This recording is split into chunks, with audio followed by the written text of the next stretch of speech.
Selamat pagi pemirsa, Anda menyaksikan Editorial Media Indonesia. Situasi global saat ini mengalami krisis pangan. Presiden mengajak semua pihak mencari solusi. Terus naiknya harga pangan imbas dari perubahan iklim ekstrim, pembatasan ekspor sejumlah negara, hingga ambiarnya tata niaga pangan dunia akibat perang Rusia-Ukraina. Situasi itu membuat tiap negara harus membuat strategi untuk menjaga ketahanan pangannya. Inilah Editorial Media Indonesia edisi Sabtu 16 September 2023 dengan tema Kembali Berdaulat di Sektor Pangan. Bersama saya Valencia Manvinci.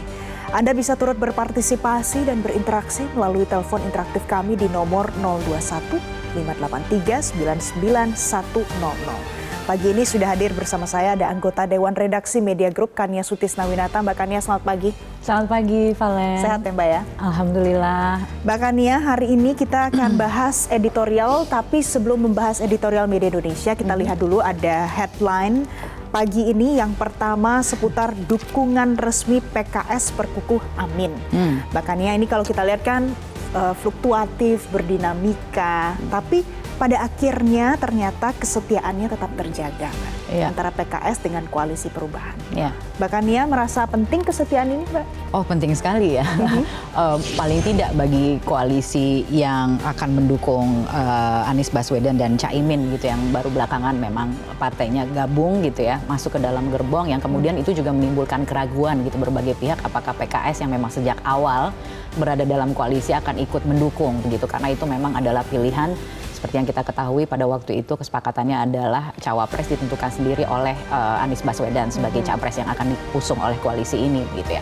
Bahwa kemudian ada kepastian, memang ada proses memang yang harus dilalui terlebih dahulu di partainya begitu ya. Paling tidak kepastian PKS ini tetap bergabung itu baru kemudian disampaikan setelah adanya rapat Majelis Syuro PKS kemarin gitu. Jadi diresmikan dan diharapkan tentunya koalisi ini akan semakin kuat ke depannya begitu. Itu harapan tentunya dari mitra-mitra yang berada dalam koalisi untuk kemenangan dari pasangan ini. Nah, Mbak Kania, ini penting ya pada saat kita meresmikan sesuatu. Karena sebelumnya kalau kita throwback, kita lihat lagi di belakang, ini kan PKS tetap memberikan dukungan, tidak pernah, tidak kemana-mana, tetap bersama dengan Anies Baswedan. Meresmikan sesuatu itu besar dampaknya ya Mbak ya ternyata? Iya, besar sekali begitu. Ya namanya dalam berhubungan begitu ya. Kalau kita konteksnya adalah bicara hubungan dalam koalisi begitu ya. Tidak diresmikan itu berarti ada kemungkinan bisa hengkang gitu. Nah, kepastian itu tentunya kan dibutuhkan gitu. Makanya peresmian ini menjadi sesuatu yang sangat penting, dan tentunya terutama untuk menjaga soliditas dari koalisi ini bagaimana bersama-sama ke depannya itu meraih kemenangan untuk pasangan ini gitu. Jadi konsolidasi itu sangat penting dilakukan, dan dengan diresmikannya ini ke depannya tentunya langkah dari mitra-mitra koalisi akan semakin solid gitu. Itu yang diharapkan. Tapi Mbak, kalau kita lihat kemarin pada saat Demokrat sudah bersama-sama dengan Anies, ada Nasdem juga di dalamnya, ternyata di tengah jalan itu berakhir. Nah, itu sudah diikat resmi, tiba-tiba berakhir. Tiba-tiba berakhir ya, yang namanya dinamika politik ya seperti itu ya, begitu ya. Tapi paling tidak yang dipastikan adalah bagaimana koalisi ini masih bisa mengusung gitu ya. Artinya bahwa mitra-mitra dalam koalisi ini memenuhi ketentuan untuk bisa mengusung pasangan capres-cawapres begitu. Walaupun sebenarnya tanpa PKS pun koalisi ini masih bisa mengusung, dengan adanya PKB masuk, dengan Nasdem itu kan cukup 20% untuk mengusung pasangan capres-cawapres. Tapi tentunya dengan kehadiran PKS akan semakin memperkuat. Yang namanya dinamika politik itu kan pasti terjadi. Kita akan lihat seperti apa perkembangannya ke depan. Yang pasti sudah ada kepastian, sudah resmi, jadi langkahnya juga akan semakin mulus ke depan. Jadi suara PKS ini akan menambah dukungan juga untuk Koalisi Perubahan untuk Persatuan. Gitu ya Pak ya. Bahkan kita akan beralih lagi, kita lihat pemirsa headline selanjutnya. Ini terkait Menteri Agama yang berkelit seusai menyebut pilih Amin bid'ah. Nah, ini lagi kontroversi di kalangan masyarakat bahkannya. Tapi pada saat melakukan atau menyampaikan kalimat seperti ini, kemudian ada beberapa pengamat politik, netizen yang mengatakan, loh ini nih politik identitas. Reaksinya ramai ya, yang kemudian akhirnya Menteri Agama terpaksa harus berkelit gitu ya, kemudian menyampaikan sejumlah pembelaan dalam tanda kutip mengatakan bahwa istilah bid'ah itu adalah istilah yang netral, kemudian juga sempat menyampaikan bahwa amin itu adalah nama orang begitu ya. Tapi pastinya pernyataan dari Menteri Agama ini kan menimbulkan reaksi dan sebagian besar masyarakat menganggap reaksi yang kemudian disampaikan adalah reaksi atau persepsi yang negatif. Bahwa kemudian Menteri Agama juga sempat menyampaikan yang namanya dalam pemilu itu harusnya disambut dengan keriangan gitu ya. Jangan terlalu serius-serius banget lah gitu ya, seperti itu kurang lebih. Tapi yang namanya Menteri Agama lagi-lagi pejabat publik gitu ya, tentunya harus menyadari bahwa apapun statement yang disampaikan itu pasti akan memberikan dampak, apalagi posisinya sebagai Menteri Agama. Bahwa latar belakang NU-nya itu kemudian saya ingin juga menyampaikan ini yang ada dalam artikel yang mungkin nanti bisa dibaca sendiri gitu oleh para pemirsa di rumah. Ada juga reaksi yang diberikan oleh pengurus besar Nahdlatul Ulama begitu ya, yang kemudian mengatakan bahwa NU tidak boleh menjadi kompetitor dalam dinamika yang ada dan PBNU tidak akan menempatkan diri sebagai pihak di dalam kompetisi yang berlangsung. Itu adalah posisi yang sangat tegas disampaikan langsung oleh Ketua Umum PBNU Yahya Khalil Stakuf begitu ya. Nah lagi-lagi begitu yang disayangkan adalah jangan sampai kemudian pernyataan-pernyataan yang disampaikan oleh seorang pejabat publik itu menimbulkan kegaduhan. Ketika kemudian sekarang seorang Menteri Agama terpaksa harus memberikan tanggapan atau pembelaan atau penjelasan lebih lanjut, itu saja sudah mengindikasikan bahwa terjadi kegaduhan karena ada reaksi dari berbagai macam pihak. Nah, yang bikin publik bingung sebenarnya Mbak Kania, karena Amin ini kan dikait-kaitkan, oh Amin, Anies, Caimin gitu kan. Ini eksplisit kita sampaikan Amin, Anies, Caimin. Tapi ini kan tidak disampaikan langsung oleh Menteri Agama. Pertanyaan masyarakat pasti, Menteri Agama kan latar belakangnya mirip dengan Caimin juga Gus Imin, sama-sama dari NU. Kok kalau seandainya ada kalimat seperti itu terkesan lagi seperti tidak memberikan dukungan begitu ya. Karena sama-sama dari NU harusnya saling mendukung. Harusnya saling mendukung, tapi kemudian ada pernyataan seperti itu. Maka kemudian saya tadi sampaikan begitu ya. Penting sekali untuk menggarisbawahi bahwa dari PBNU pun bereaksi dan menyampaikan statement yang cukup tegas begitu ya, bahwa untuk tidak menjadi kompetitor dalam dinamika yang ada, dan PBNU itu posisinya tegas, dia tidak akan menempatkan diri sebagai pihak di dalam kompetisi yang berlangsung. Harus netral gitu. Nah itu posisi yang cukup tegas disampaikan. Jadi kita lihat saja apakah itu kemudian akan terus berlangsung gitu ya, kegaduhan yang terjadi saat ini. Karena sudah ada pernyataan dari Ketua Umum PBNU juga ya, Mbak Kania ya. Oke, pemirsa kita lihat lagi di headline ketiga kita hari ini. Ini kita bicara terkait krisis air jadi ancaman serius bagi dunia. Mbak Kania, kalau kita bicara air ini kan esensial sekali, bangun tidur, minum air. Semua kita setiap kegiatan perlu air. Pada saat ada ancaman seperti ini kita harus bersiap apa, Mbak Kania? Itu levelnya sudah di pemerintah pusat berarti begitu ya, untuk mengantisipasi, karena yang namanya kebutuhan air seperti tadi Valen bilang itu kan menjadi kebutuhan yang sangat esensial begitu, bahwa ini kemudian terindikasi menjadi salah satu tantangan ke depan yang harus diantisipasi. Ada banyak jalan sebenarnya, ada banyak strategi yang harus disiapkan, dan yang paling penting adalah eksekusinya begitu ya. Bahwa salah satunya misalnya kemudian yang menjadi program prioritas KLHK gitu untuk mengatasi ancaman krisis ialah merehabilitasi daerah aliran sungai gitu yang kondisinya saat ini sudah kritis begitu. Tapi selain itu ada beberapa langkah lain yang disebutkan, misalnya soal pencegahan illegal logging gitu.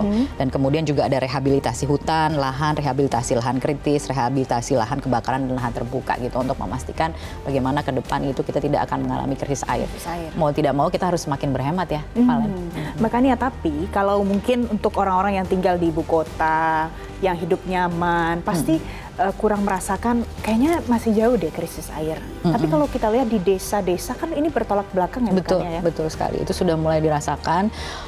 Paling nggak awareness itu harus segera dibangun begitu ya, untuk memastikan bahwa kita juga artinya harus mengantisipasi adanya ancaman ini gitu, bahwa krisis air ini bukan isapan jempol gitu. Bahkan kalau kita kaitkan dengan misalnya persoalan krisis pangan gitu, ada misalnya prediksi dari Organisasi Meteorologi Dunia dan juga Organisasi Pertanian Pangan Dunia yang mengatakan bahwa krisis pangan global pada 2050 itu mungkin saja terjadi untuk tataran global ya, lagi-lagi, dan itu bukan isapan jempol.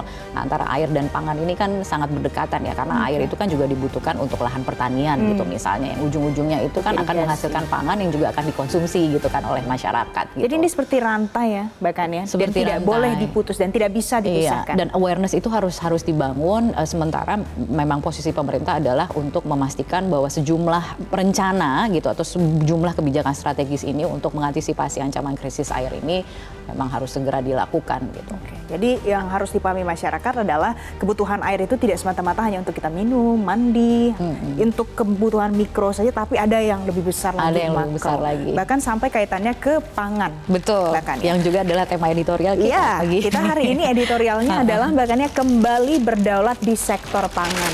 Kalau dari judulnya kembali berdaulat di sektor pangan, bahkan kita lagi berusaha untuk berdaulat kembali.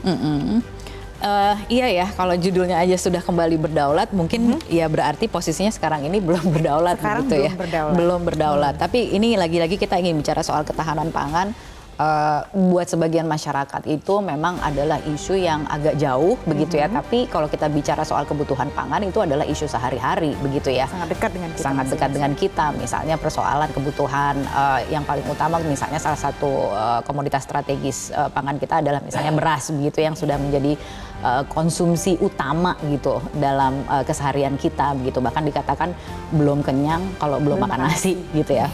Nah, tapi utamanya yang kemudian juga disoroti oleh Presiden bahwa sekarang kalau kita bicara kondisi di luar sana atau kondisi secara global, ada krisis pangan, ada inflasi yang kemudian menghantui. Nah, yang kemudian juga akan bisa berdampak ke Indonesia karena ada tambahan lainnya itu ancamannya adalah El Nino gitu yang mungkin bisa berdampak pada sektor pertanian, pada produksi pangan gitu di dalam negeri. Maka dari itu sebenarnya kalau kita melihat sudah ada proyeksi dari BPS yang memproyeksikan bahwa sampai dengan akhir tahun ini atau bahkan sampai awal tahun depan ada kemungkinan defisit beras. Kalau kita fokus ke situ dulu begitu ya, karena kalau kita bicara pangan strategis kan sebenarnya ada beberapa, tapi karena beras itu adalah yang utama, bagaimana memastikan ketersediaan dan juga keterjangkauan. Karena kita lihat harga itu juga bergejolak, sempat merangkak naik, mereda di bulan Agustus, tapi kalau kita melihat proyeksi dari BPS akan ada defisit beras sampai dengan awal tahun depan, ini yang kemudian harus dipastikan bagaimana caranya gitu, bagaimana strateginya. Nah, itu untuk jangka sampai dengan akhir tahun ini. Tapi jangka panjangnya ini ada persoalan dunia yang bisa jadi menjadi ancaman, bisa juga menjadi peluang begitulah, kurang lebih seperti itu. Itu yang disampaikan juga oleh Presiden Joko Widodo pada saat kemarin pidato di IPB yang mengatakan kalau bisa saja ancaman ini jadi peluang untuk kita. Tapi Mbak, kan semua berbicara kita mau berusaha berdaulat, tapi kita masih impor. Itu masih sebenarnya impor, logikanya cocok atau sebenarnya tidak masalah impor, itu tidak ada hubungannya, kita bisa berdaulat. Untuk sekarang ini untuk memastikan ketersediaan dulu ya, kita belum bicara soal distribusi begitu ya. Ketersediaan itu memastikan bahwa ya stoknya sekarang mencukupi. Ketika misalnya konsumsi nasional kita berapa, kemudian produksinya berapa, jika ada defisit ya harus memastikan bahwa konsumsinya harus tercukupi. Bahwa kemudian ketika keran impor harus dibuka, apakah kemudian sekarang tersedia tidak gitu pasarnya gitu. Masalahnya seperti itu. Karena kita lihat akhir-akhir ini beberapa negara, kalau kita bicara soal ketahanan pangan global, beberapa negara akhirnya memutuskan untuk menempuh kebijakan yang mungkin tidak populer begitu ya, untuk mulai membatasi ekspor pangan gitu. Nah, Indonesia sendiri bagaimana gitu? Mbak Kania kan jurnalis senior yang paham betul soal ekonomi. Kalau seandainya... Tapi bukan pakar. Tapi bukan pakar, tapi jurnalis senior. Pada saat diimpor, apakah itu nanti akan berpengaruh dengan terjangkaunya harga untuk masyarakat? Yang pasti ya memang sekarang yang perlu dijaga adalah soal stabilitas ya. Jadi tidak hanya soal ketersediaan, tapi juga stabilitas harganya dan memastikan bahwa harga terjangkau gitu. Karena jangan sampai ketika misalnya pasokan terganggu, itu kan membuat akhirnya akan ada defisit yang membuat harga pangan ini kan akan naik gitu. Merangkak naik gitu merangkak naik. Jangan sampai kemudian hanya lapisan masyarakat atas saja yang bisa membeli gitu, karena harganya yang tidak terjangkau. Itu yang sebenarnya memang harus dijaga ke depannya. Kita bicara jangka panjangnya juga, bagaimana kita kembali berdaulat, karena jangan lupa ada masanya. Ada masanya Indonesia berdaulat, berswasembada beras misalnya. Ada kebijakan yang waktu itu ditempuh, bahwa kemudian Presiden mengatakan sekarang dibutuhkan inovasi. Nah, itu yang sekarang kita tunggu gitu, inovasi seperti apa untuk memastikan bahwa ketersediaan pangan, terutama pangan-pangan strategis kita ini terjaga dan harganya juga terjangkau gitu. Jadi tidak juga harus malu ketika misalnya meniru kebijakan yang pernah ditempuh sebelumnya. Walaupun memang tantangannya sekarang berbeda tentunya gitu ya. Tantangannya itu kan misalnya krisis pangan ini kan mulai terjadi pada saat misalnya perang di Ukraina pecah gitu. Kemudian sekarang juga ada perubahan iklim yang kemudian dikaitkan dengan adanya fenomena El Nino dan lain sebagainya. Nah, ini berkaitan juga dengan bagaimana dampaknya terhadap produksi pangan kita, terhadap misalnya lahan pertanian atau terhadap panen gitu di Indonesia. Karena lagi-lagi ini adalah faktor eksternal gitu. Memang sudah diantisipasi, tapi memang terlalu banyak gitu faktor ketidakpastian. Jangan sampai kemudian akhirnya kita terlalu bergantung gitu pada negara lain untuk misalnya membuka atau mulai menyalurkan. Kalau misalnya kemudian nanti terjadi ada kekurangan pangan di dalam negeri, kita harus bergantung pada negara lain untuk memastikan ketersediaan pangan di dalam negeri. Itu yang kita harus hindari. Kita tidak boleh bergantung, tapi pada saat kita melakukan impor, itu berarti bisa tujuannya untuk mengendalikan harga. Begitu ya Mbak Kania ya? Oke, pemirsa, kita akan simak selengkapnya terlebih dahulu editorial Media Indonesia Sabtu 16 September 2023 dengan tema Kembali Berdaulat di Sektor Pangan.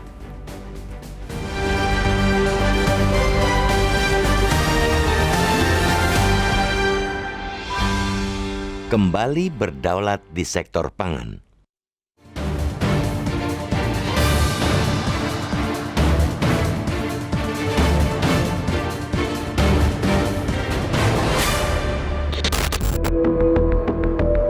Pada Dies Natalis ke-60 Institut Pertanian Bogor kemarin, Presiden Joko Widodo kembali mengingatkan situasi global yang saat ini sedang mengalami krisis pangan. Ya, betul. Global. Bukan cuma Indonesia, dan itu tengah berlangsung saat ini. Kita semua sepakat, Presiden bukan bermaksud ingin menakut-nakuti rakyatnya lewat pernyataannya itu. Di tengah naiknya suhu muka bumi akibat fenomena alam El Nino saat ini, Presiden ingin mengajak semua pihak tetap berkepala dingin untuk mencari solusi bersama, bukan bertindak panik. Memang belum ada alasan untuk panik, karena berbagai komoditas pangan masih mudah ditemui di pasar. Namun jika kita bertanya kepada emak-emak yang kerap berbelanja di pasar, semua sepakat harga bahan pangan terus merangkak naik sejak Januari 2023. Terus naiknya harga pangan itu tak lain imbas dari perubahan iklim yang sangat ekstrim, pembatasan ekspor sejumlah negara, hingga ambyarnya tata niaga pangan dunia akibat perang Rusia-Ukraina. Keseimbangan antara pasokan dan permintaan global pun menjadi jomplang di saat volume kebutuhan isi perut tak berubah, pasokan mengalami gangguan. Situasi itu membuat tiap negara harus membuat strategi untuk menjaga ketahanan pangan masing-masing. Negara yang tak punya kecukupan pangan terpaksa membeli dengan harga mahal dari negara lain, itu pun jika negara tersebut punya sisa kelebihan stok. Di sisi lain, negara-negara produsen pangan tentu akan lebih mendahulukan kebutuhan rakyatnya ketimbang kebutuhan negara lain. Di dalam negeri, naiknya harga pangan sejatinya sudah dilaporkan Badan Pusat Statistik atau BPS sejak Januari 2023. Inflasi harga bergejolak atau volatile item yang didominasi bahan pangan terus melaju sejak awal tahun hingga Juli dan baru bisa turun pada Agustus lalu. Sepanjang tahun ini, inflasi kelompok harga bergejolak secara bulanan yakni 1,40% Januari, 0,28% Februari, 0,29% Maret, 0,29% April, 0,49% Mei, 0,44% Juni, dan 0,17% Juli. Harga pangan baru bisa mengalami deflasi 0,51 pada Agustus karena masuknya musim panen. Namun yang perlu menjadi catatan, tingginya harga pangan sepanjang satu semester itu di luar kelaziman.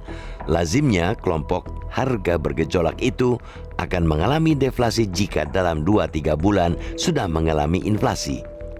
Kelompok harga tersebut biasanya mengalami deflasi setelah periode Ramadan dan Lebaran. Deflasi pada Agustus pun lebih disebabkan oleh sedikitnya membaiknya pasokan karena masuknya masa panen di sejumlah wilayah. Namun, Hasil produksi itu pun sudah diprediksi sejak jauh hari tak bakal mencukupi dan akan ditambal lewat pasokan impor. Untuk 2023, pemerintah telah menugaskan Bulog mengimpor 2 juta ton beras. Hingga saat ini sudah terrealisasi 1,55 juta ton dan sisanya 453 ribu ton dalam perjalanan. Dalam rapat koordinasi pengendalian inflasi 2023 yang dipimpin Presiden Joko Widodo pada Senin 11 September lalu, BPS sudah mengingatkan adanya ancaman defisit beras di dalam negeri, yakni kekurangan 0,09 juta ton pada September dan 0,27 juta ton pada Oktober.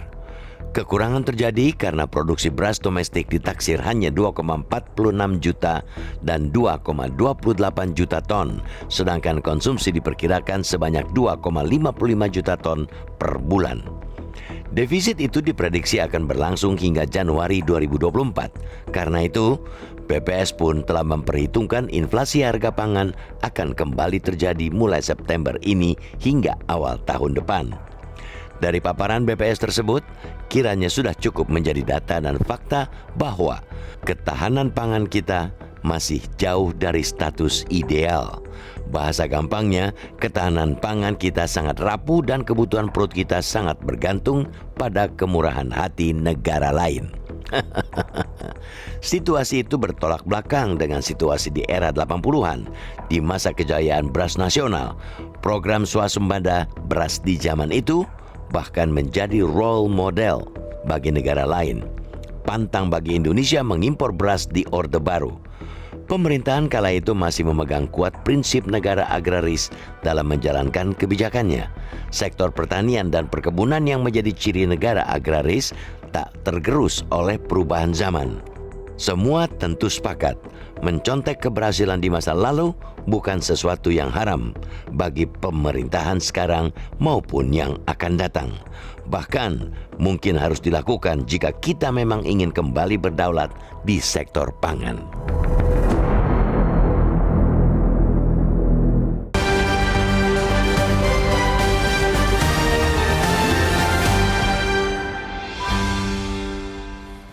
Pemirsa, usai jeda kami masih akan kembali untuk Anda, tetaplah bersama kami.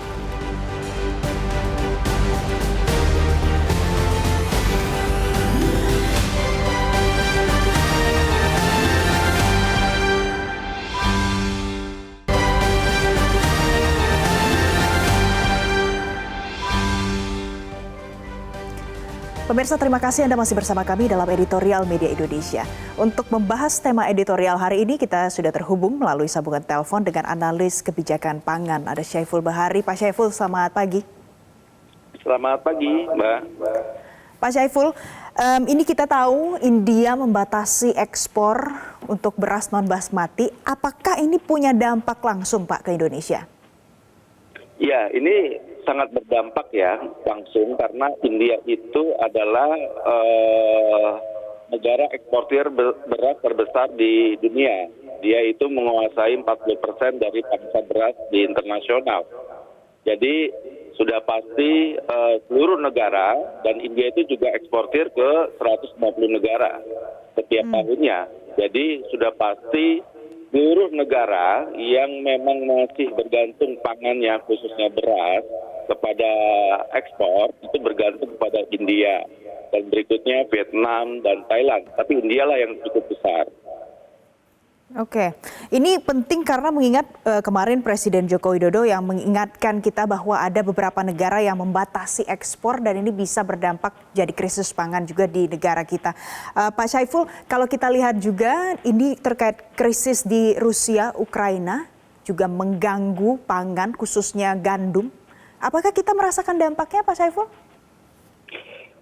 Itu sebetulnya pasti ya, karena begini, komoditi beras ini kan sudah menjadi satu komoditi internasional.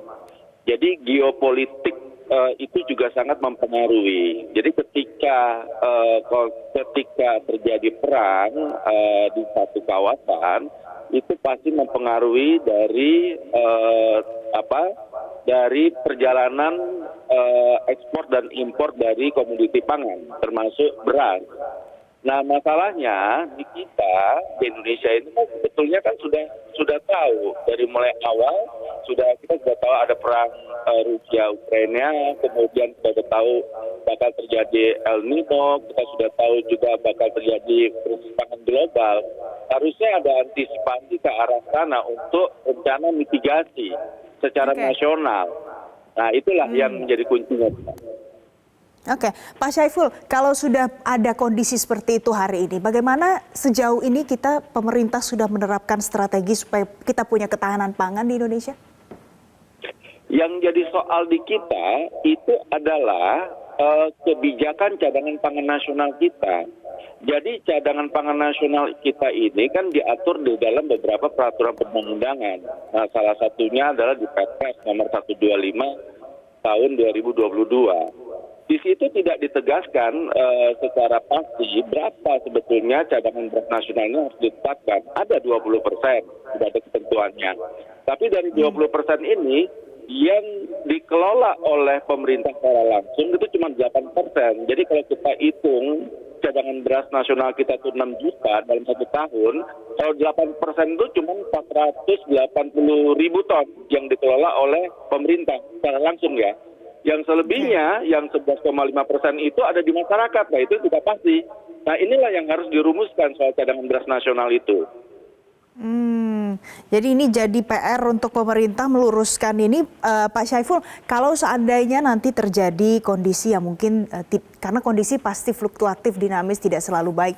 Mitigasi seperti apa yang harus disiapkan pemerintah, Pak Syaiful? Yang pertama adalah segera mengevaluasi dan mengkoreksi tentang cadangan beras nasional itu. Harus ada kepastian, jadi jangan samar-samar ya Pak ya. Jadi seperti dibilangnya, ya itu beredar di masyarakat, beredar di rumah tangga, beredar di pabrik-pabrik penggilingan padi, itu nggak bisa. Kalau India itu, atau Vietnam dan Thailand, yang namanya cadangan beras nasional pemerintah itu, dia langsung secara fisik dikuasai di gudang-gudang pemerintah. Jadi bisa diukur, di kita tidak. Bahkan Bulog di akhir 2022 tiba-tiba mengumumkan cadangan beras pemerintah itu tinggal 250 ribu ton. Itu kan riskan. Bagaimana pertanggungjawabannya sementara kebutuhan kita setiap bulan itu 2,5 juta ton. Setengah bulan dan 1 tahun kita 30 juta ton. Nah, ini yang harus dikoreksi, dievaluasi. Sehingga strategi mitigasi kita dalam krisis pangan itu kita bisa segera atasi dari awal. Oke, kalau seandainya dengan prediksi-prediksi yang ada, seandainya kita defisit beras, kemudian kita harus impor, pemerintah harusnya mengambil langkah apa yang paling cepat, Pak Syaiful? Sekarang ini problemnya memang kalau defisit Mbak, dari beberapa waktu yang lalu itu biasa terjadi. Ya, kekurangan-kekurangan itu biasa terjadi. Nah, biasanya itu kan diatasi melalui impor, ya, antara 200 ribu ton, 500 ribu ton, ya. Itu biasanya maksimal 500 ribu ton untuk cadangan beras pemerintah yang dikelola oleh Bulog.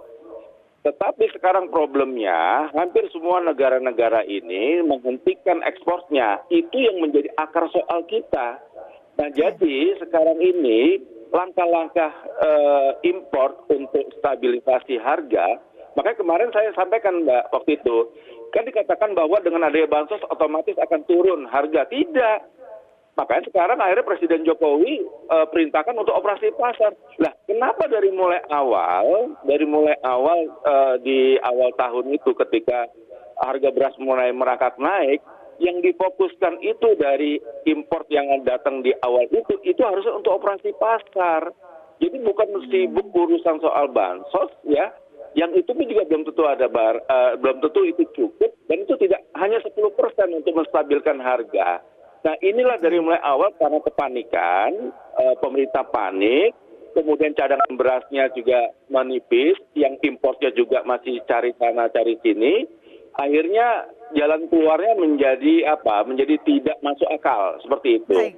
Nah, dan saran saya Mbak, ya, cadangan beras impor yang ada sekarang ini bagaimana itu dipakai untuk stabilisasi yang harga dulu di pasar. Itu yang menjadi kunci sebetulnya. Oke, itu jangka pendeknya yang paling dekat yang bisa diambil pemerintah. Kalau jangka panjangnya apa Pak Syaiful? Nah, jangka panjang begini Pak. Kita belajar dari India. Kan kemarin itu dibangga-banggain India ya. kita ini kan lahan pertanian kita kan cuma 10,6 juta, yang khusus padi 10,6 juta hektar ya. Nah, sementara tuh jumlah penduduk jumlah konsumsi kita kan sekitar 30 jutaan per tahun. Kita tuh sebetulnya punya potensi besar ke depan itu, yaitu lahan kering. Luas lahan kita kan 188,20 juta. Kemudian lahan kering itu sendiri 78%. Jadi lahan basah sendiri itu cuma 22%. Nah, dari lahan kering ini sebetulnya yang bisa digunakan untuk pangan itu sekitar 23,26 juta hektar. Ini lebih 2 kali lipat dari lahan yang sekarang ini ada. Jadi kalau lahan kering ini bisa dimaksimalkan dari mulai soal benihnya, ya, kemudian soal modernisasinya di lahan kering dan sebagainya, kita bakal swasembada, bahkan surplus, dan bahkan kita bisa ekspor. Nah, seperti India itu lahannya itu 40 juta hektar. Separuhnya itu lahan kering, tapi dia mampu memproduksi 160 juta ton per tahun. Nah, saya kira ke depan visi kita di pertanian ini jangan hanya mengandalkan wetland, lahan basah. Itu akan susah untuk kita menjadi negara yang bisa bersuasembada, bahkan menjadi negara eksportir. Jadi harus mulai ada terobosan baru ke depannya. Nah, terobosan baru, tadi Pak Syaiful bilang terobosan baru, sama dengan Presiden Joko Widodo yang kemarin mengatakan harus ada inovasi, harus ada terobosan baru, jangan alergi dengan teknologi. Apakah ada rekomendasi kebijakan baru dan inovatif itu seperti apa Pak Syaiful? Sebetulnya jangan hanya mengandalkan pengembangan varietas ya, yang secara itu salah satu ya. Yang harus diperbaiki yang sekarang ini, Mbak. Misalnya nih, penggilingan padi rakyat yang teknologinya itu terbelakang. Jadi 160.000 penggilingan padi itu rata-rata teknologinya itu di usia 70-80-an. Dan tentu saja dengan teknologi yang terbelakang, maka kita banyak sekali kehilangan rendemen dalam panen, dalam proses dari gabah menjadi beras ya. Nah, kalau kita kehilangan 2% saja rendemen kita, ya, itu kita sudah kehilangan lebih dari 1 juta ton beras. Nah, karena itu ke depan kita nggak usah muluk-muluk untuk melakukan terobosan-terobosan, perbaiki industri-industri penggilingan padi yang ada, ya kan, dan kemudian perbaiki, sudah benar itu mekanisasi sekarang sudah terjadi, karena mekanisasi itu mengurangi kehilangan rendemen. Nah, jadi kalau kita bisa ke depan meningkatkan 5% saja rendemen dari panen sampai ke beras, kita sudah punya cadangan 1,5 sampai 2 juta ton beras itu. Nah, saya kira itu yang menjadi kunci sebetulnya. Jadi jangan hanya memikirkan satu sisi saja gitu loh, tapi secara keseluruhan. Baik, terima kasih Syaiful Bahri. Terima kasih sudah bergabung bersama kami pagi hari ini di Editorial Media Indonesia. Mbak Kania, kita harus jeda terlebih dahulu ya Mbak Kania ya. Nanti kita akan bahas lagi terkait editorial kita pagi hari ini. Pemirsa jangan kemana-mana, tetaplah bersama kami di Editorial Media Indonesia.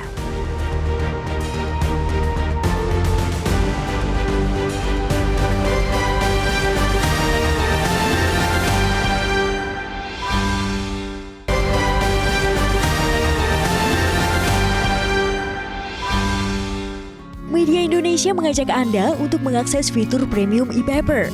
Dengan sajian konten berbasis intelektual dan meneguhkan kebangsaan, Media Indonesia tampil dengan lebih dinamis melalui e-paper Media Indonesia yang dapat Anda akses kapan saja, di mana saja. Caranya mudah, download aplikasi Media Indonesia di Android atau ketik link e-paper.mediaindonesia.com atau bisa scan QR Code pada layar kaca Anda. Klik tab e-paper di bagian samping layar tablet Anda, daftarkan data diri, serta pilih paket berlangganan e-paper Media Indonesia sesuai dengan kebutuhan Anda. Nikmati juga bonus spesial tambahan 4 halaman rubrik fokus setiap hari. Semua bisa Anda dapatkan hanya di e-paper Media Indonesia. Untuk informasi lebih lanjut, hubungi customer service di nomor 0811 1201 2018 atau kunjungi media sosial @mediaindonesia. Media Indonesia, referensi bangsa. Pemirsa, terima kasih Anda masih bersama kami di Editorial Media Indonesia. Kita akan dengarkan komentar dan tanggapan dari penelpon kita pagi hari ini. Yang pertama ada Pak Kendi dari Toli-Toli, Sulawesi Sulteng. Pak Kendi, selamat pagi. Selamat pagi, Assalamualaikum warahmatullahi Waalaikumsalam. wabarakatuh, Metro TV. Silakan Pak Kendi. Ya, saya awali dengan lagunya Kos Plus. Tanah kita, tanah surga, tongkat dan kai jadi tanaman. Itu maknanya tanah kita subur. Ya kan? Halo, Metro TV, di Toli-Toli hari ini beras sangat mahal. Ya kan? 14.000 hingga 15.000 per 1 kilo. Begitupun juga telur 2.500 per butir. Ini apa yang salah? Saya tidak mengerti kenapa sampai bisa begini. Dan ini sangat susah terkendali harga-harga ini. Inilah bedanya hari ini dengan era Orde Baru. Kalau di era Orde Baru, kenaikan barang-barang itu nanti ada pengumuman dari pemerintah kalau gaji pegawai naik atau BBM akan naik. Tapi ini tidak. Setiap saat naik. Ukraina perang dengan Rusia, minyak goreng dampaknya ke kita naik lagi. Ini entah apa lagi. Jadi ini mohonlah. Dan kita bagaimana caranya jangan selalu mengimpor beras. Berpikirlah ekspor beras. Karena kita subur dan luas, petani kita ini pandai-pandai semua. Cuma persoalannya mungkin dikarenakan pupuk tidak ada lagi sehingga akibatnya begini. Saya pikir begitu. Makasih. Assalamualaikum warahmatullahi wabarakatuh. Waalaikumsalam. Waalaikumsalam. Terima kasih Pak Kendi. Selanjutnya pemirsa ada Ibu Ong Behwa dari Jakarta. Ibu Ong, selamat pagi. Silakan Ibu Ong. Mbak Valen. Selamat pagi Mbak Valen. Selamat pagi Mbak Kania. Assalamualaikum warahmatullahi wabarakatuh. Waalaikumsalam. Waalaikumsalam warahmatullahi wabarakatuh. Iya Mbak, negara kita kan negara agraris ya Mbak Valen. Jadi pertanian kan harusnya insinyur pertanian itu Mbak tidak duduk di belakang meja Mbak Valen dan Mbak Kania. Harusnya jadi petani. Petani itu diberi gairah untuk menanam padi agar mereka itu berproduksi. Ini enggak. Petani ini kan pendapatannya sangat minim.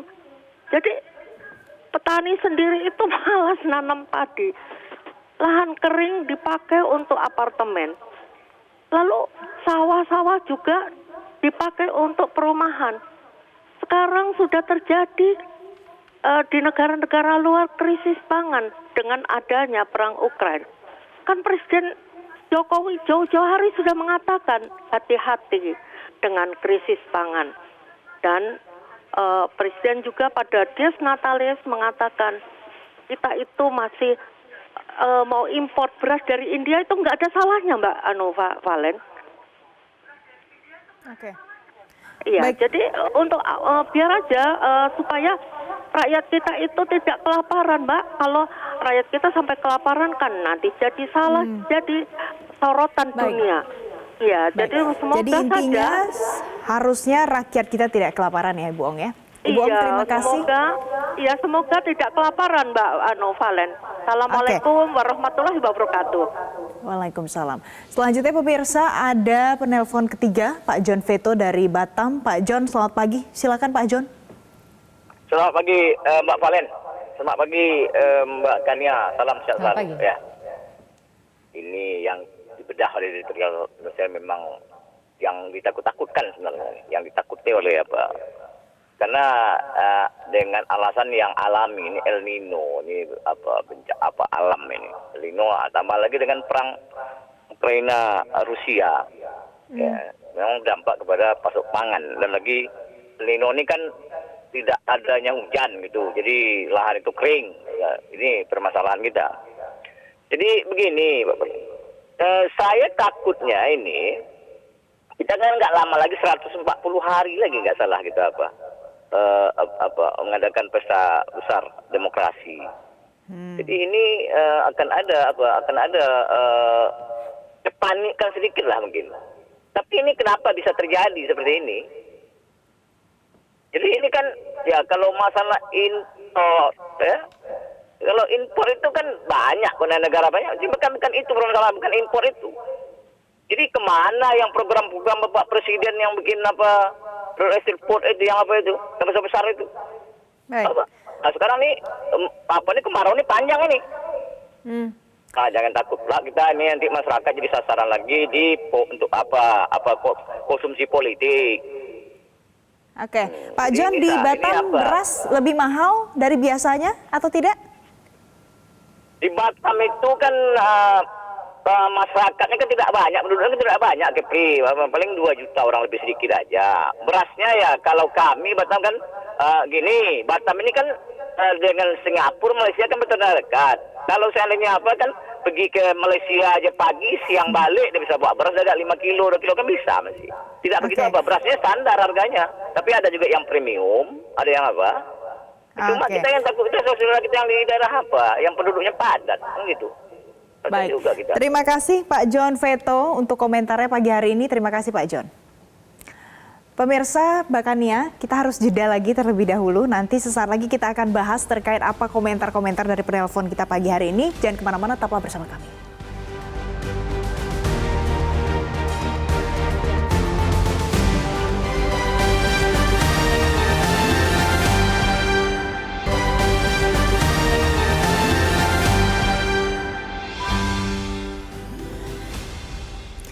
Pemirsa, terima kasih Anda masih bersama kami di Editorial Media Indonesia. Bahkan ya tadi kita sudah dengar dari pengamat, dari analis kebijakan soal pangan, sudah dari pemirsa di rumah juga sudah. Ada beberapa poinnya Mbak. Yang pertama tadi kita bahas dulu soal mungkin teknologi kali ya Mbak ya. Karena teknologi ini juga disinggung Presiden Joko Widodo dan apakah menurut Bakania, kalau seandainya kita mau mengimplementasikan teknologi tambahan, apakah semudah itu bisa kita langsung, oh ini kita punya barangnya, kita bisa terapkan? Yang namanya teknologi itu pastinya butuh penyesuaian gitu ya, apalagi kalau kita bicara teknologi pertanian gitu yang kemudian juga sempat disinggung oleh pengamat yang tadi kita wawancara gitu, mengatakan bahwa sebenarnya misalnya dalam proses penggilingan saja sekarang teknologi kita sudah ketinggalan gitu, bahwa kemudian menghasilkan rendemen yang akhirnya bisa mengakibatkan produksi beras gitu misalnya itu menjadi berkurang. Jadi dalam proses produksinya itu ada tahapan-tahapan yang memang harus diperhatikan yang bisa mempengaruhi produktivitas dari beras itu sendiri. Ini artinya menimbulkan pertanyaan besar begitu, apakah sebenarnya selama ini tuh memang kita sudah melakukan pembaruan, sudah melakukan inovasi, itu yang kemudian juga dipertanyakan gitu kan, terobosan seperti apa sih sebenarnya yang dibutuhkan gitu. Nah kalau kemudian sekarang kita memilih teknologi tertentu misalnya yang sempat disinggung oleh Presiden adalah soal kecerdasan buatan begitu. Nah apakah kemudian SDM pertanian kita sudah siap, sudah siap. Gitu. Itu kan menjadi pertanyaan berikutnya gitu. Tidak hanya teknologi tapi orang petani yang menggunakan juga harus siap ya Mbak? Harus siap. Kemudian kan tadi disampaikan juga gitu oleh Ibu Ong yang mengatakan insinyur pertanian gitu harus turun ke lapangan, harus menjadi petani begitu ya, untuk membantu petani bagaimana misalnya meningkatkan produktivitas dari lahan. Karena ya kita diketahui sebagai negara agraris, menjadi pertanyaan ketika kemudian sekarang harga beras kok jadi naik, harga beras kok jadi mahal gitu, yang sempat juga disinggung oleh penelpon pertama gitu kan. Betul. Yang mengatakan kalau biasanya kita kalau sesuai lagu bukan lautan, hanya kolam susu, itu semua bisa dilempar saja jadi tumbuh. Betul, gitu. betul. Ada yang kecewa mungkin bahkan ya dengan kondisi yang seperti ini. Kondisi hari ini ternyata beras merasa mahal. Sampai tadi kata Pak John, ini tinggal beli di luar saja.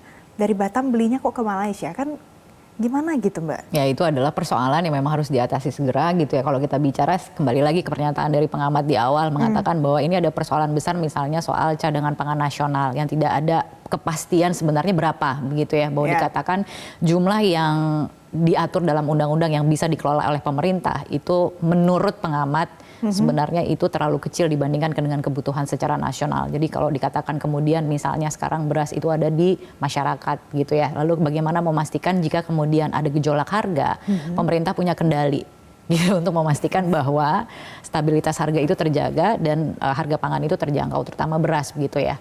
Nah itu yang kemudian memang harus dievaluasi, banyak yang harus dilakukan gitu ke depannya ini.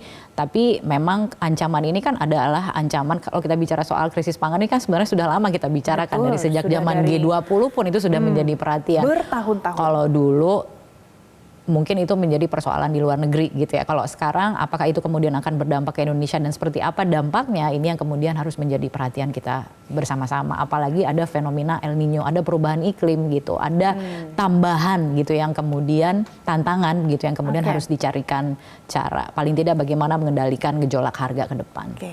Kalau kita ingat lagi soal krisis pangan ini sudah dari tahun 2020, sejak sebelumnya juga sudah sering dibicarakan, makin kesini makin intens. Bahkan sampai tadi ada yang mengatakan penelpon yang kedua, Bu Ong juga berarti ya, ia mengatakan kalau apa jangan nih karena sebentar lagi kita mau pemilu. Itu yang terakhir tadi, Yang Pak terakhir, John ya? Pak John. Oke, Pak John mengatakan apa jangan sebentar lagi kita mau pemilu. Ada kaitannya nggak Pak? Ya itu masih agak terlalu jauh ya, tapi memang itu menjadi tantangan yang memang harus diantisipasi ke depan, memastikan bahwa ini kan persoalan perut ya. Tadi kan Bu Ong mengatakan jangan sampai rakyat kelaparan. Semoga rakyat tidak kelaparan begitu ya. Bahwa kemudian dikaitkan dengan tahun pemilu ya bisa-bisa saja begitu ya. Bahwa yang pasti ini ada ancaman cukup serius begitu, dan kemudian berulang kali juga disampaikan oleh Presiden bagaimana kita melakukan inovasi, karena persoalannya memang cukup pelik gitu ya, karena kalau ketersediaan pangan ini kan dari hulu ke hilir gitu ya, ada lagi faktor teknologi. Nah sekarang itu ada faktor-faktor eksternal, tata niaga globalnya ini sekarang pasokannya ini terganggu, ada lagi soal perubahan iklim gitu. Jadi jangan kemudian kita terus-menerus mengandalkan impor misalnya sebagai jalan keluar, itu kan hanya obat sementara. Hanya obat sementara. Hanya obat sementara. Jangka panjangnya kita bicara soal ketahanan pangan, bagaimana memastikan paling tidak komoditas strategis utamanya beras gitu misalnya. Jangan kemudian hanya hanya dilakukan langkah impor sebagai obatnya gitu, sebagai penawar. Memastikan bahwa ya kita bisa swasembada dong gitu. Namanya juga negara agraris kan. Nah itu Mbak, tadi Mbak Kania bilang terutama beras. Tapi tadi pagi saya sarapannya ubi direbus Mbak. Tapi berarti mari kita bicara diversifikasi pangan gitu. Ada orang lain juga di Indonesia yang makan selain beras. Tapi dalam sehari kamu harus roti, kan makan nasi. Tapi setiap hari harus makan nasi, nanti siang akan makan nasi. Ada opsi lain Mbak Kania? Ada opsi lain sebenarnya. Tapi kalau kita bicara opsi lain tuh apa? Sebenarnya gini, kalau kita bicara agak sedikit lebih jauh begitu adalah bagaimana memastikan misalnya yang namanya pangan lokal gitu ya. Kan kita sudah dari dulu sih sebenarnya berulang kali mengatakan kenapa sih orang Indonesia tuh suka beras? Kenapa sih kita harus selalu makan beras? Padahal kalau kita bicara soal pangan lokal itu kan sebenarnya di masing-masing daerah jagung, tuh ada yang lain-lain gitu. Nah itu yang kemudian mungkin harus dipikirkan ke depannya. Karena kalau kita bicara soal krisis pangan ini benar-benar harus dipikirkan bersama-sama lintas sektoral, bahkan masyarakat pun juga harus aware gitu, harus mulai memikirkan gitu kurang lebih ke depan bagaimana misalnya mungkin paling tidak kalau dari sisi pemerintah ya, kan kita punya Badan Pangan Nasional yang kemudian juga sudah mulai bicara soal diversifikasi pangan dan lain sebagainya. Bagaimana misalnya pangan-pangan lokal ini juga kemudian bisa diandalkan gitu ya untuk mengatasi krisis pangan ke depannya gitu. Awareness untuk kita di rumah, untuk saya, untuk Mbak Kania, untuk teman-teman di rumah siapapun itu yang ada di kalangan masyarakat, apa yang bisa dilakukan Mbak untuk membangun awareness itu? Untuk membangun awareness untuk sekarang ini ya awareness sudah cukup ketika kita misalnya melihat harga naik gitu ya, itu kan akhirnya menimbulkan gitu ya, pertanyaan gitu loh, kenapa kok harga semakin mahal gitu, padahal dulu misalnya terjangkau. Yang paling utama sih itu ya, yang kita harus pastikan itu adalah bagaimana daya beli masyarakat itu tidak terganggu gitu, karena ujung-ujungnya soal itu. Karena beras ini adalah salah satu komoditas strategis yang menjadi penyumbang pada inflasi yang kemudian itu bisa menggerus daya beli masyarakat, itu yang akhirnya kemudian akan menimbulkan alarm gitu di tengah masyarakat. Mungkin saja tidak semua mengkonsumsi beras gitu misalnya, tapi beras ini penyumbang inflasi yang cukup besar gitu, yang artinya ke depan ketika inflasi naik dan kemudian daya beli akhirnya tergerus, ini yang kemudian bisa menjadi pertanyaan di tengah masyarakat, bisa menimbulkan gejolak. Nah memang ada beberapa langkah misalnya dari Kementerian Keuangan juga kemudian ini kita bicara soalnya tidak hanya pemerintah pusat tapi juga pemerintah daerah untuk memastikan inflasi di daerah terkendali gitu, karena yang sekarang memang harus dipastikan justru adalah pengendalian di level daerahnya gitu. Bagaimana semua bekerja sama, ada Bank Indonesia juga di situ gitu yang untuk memastikan inflasi ke depan ini tidak akan terlalu naik gitu, tidak bergejolak, apalagi memang faktor pangan ini adalah termasuk salah satu yang berkontribusi gitu. Ya kita melihat tadi sempat disinggung gitu ya, ada pergerakan dari sejak awal tahun. Nah ini gejolak harganya memang bervariasi gitu ya, naik turun gitu. Di bulan Agustus itu kan sudah mulai mereda sebenarnya. Tapi kalau kita bicara sekarang BPS sendiri memproyeksikan akan ada defisit beras. Nah ini yang kemudian harus diantisipasi, apalagi sekarang India yang dikatakan itu kan adalah membatasi ekspor. Betul, dan dia menguasai 40% kan 40% pasar beras global internasional gitu. Nah Bagaimana kemudian kita mencari pasokan gitu, memastikan bahwa pasokan jika defisit tersedia itu impor salah satu jalan. Ada catatan dari pengamat itu mengatakan bahwa bagaimana misalnya impor yang sekarang ini belum digunakan gitu kan ada ya. Beras impor itu dipastikan hanya untuk menjaga stabilitas harga, jangan untuk yang lain-lain. Misalnya sempat disinggung soal bansos dan lain sebagainya. Betul. Nah itu gitu. juga harus dijaga dan dipastikan ya Mbak. Betul. Jadi kalangan masyarakat harus aktif, pemerintah pusat dan daerah juga harus aktif supaya ini ketahanan pangan benar-benar bisa terjaga di Indonesia. Dan jangka panjangnya juga harus dipikirkan, termasuk soal faktor teknologi tadi gitu, menyiapkan SDM pertanian yang mumpuni. Itu tidak jangka pendek ya Mbak, Betul. jangka panjang. Bukan simsalabim. Oke, tidak simsalabim. Mbak Kania, terima kasih pagi hari ini sudah bergabung di Editorial Media Indonesia. Sama-sama. Pemirsa, fakta bahwa ketahanan pangan kita saat ini masih jauh dari status ideal, bertolak belakang dengan situasi di era 80-an di masa kejayaan beras nasional. Pemerintahan kala itu masih memegang kuat prinsip negara agraris dalam menjalankan kebijakannya. Semua tentu sepakat mencontek keberhasilan di masa lalu bukan sesuatu yang haram bagi pemerintah sekarang maupun yang akan datang. Bahkan mungkin harus dilakukan jika kita memang ingin kembali berdaulat di sektor pangan. Demikian Editorial Media Indonesia hari ini. Akhir kata saya Valencia Melvinsi, wakil kerabat kerja yang bertugas. Berterima kasih, sampai jumpa.